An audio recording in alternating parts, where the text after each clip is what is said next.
all, communication, which we talked about, that void in communication usually is filled with negativity, right? And then row the boat. I mean, it's pretty simple. This is what row the boat's all about.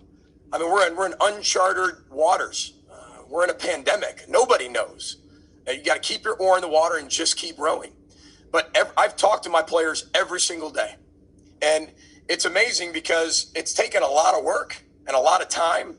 But when you look at it, whatever comes out with certain information. Well, what I do is I'll go into the position meetings and say, how do you all feel about the information that just came out? And basically give it back to them in layman's terms so our culture can process it, understand it. They can process it, understand it, and then have their own opinion from it and not have maybe the narrative that's out there form their opinion. And I think that's critical. I think communicating through all of this, because there's so many outlets that people are getting so much information from. And even doubting doctors. Listen, I got an 18 on my ACT twice. I think you're all very aware of that.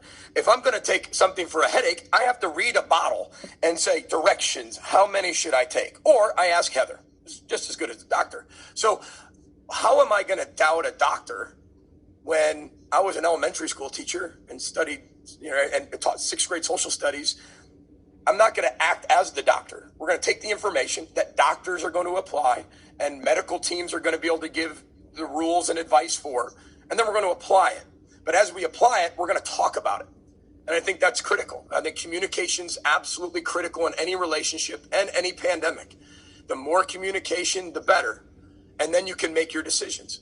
But I was told a long time, I won't even get into that. I won't get into that comment, but or that quote, because you'll sit there and go, here he goes, full of quotes again. But I think that's the biggest thing that we can continue to do is we are positive. Whoever handles this better for longer is going to win. If you watch Hard Knocks, which is just out, Anthony Lynn is pointing at his screen with the team that he's coaching, and he's telling them whoever does this better is going to win the Super Bowl.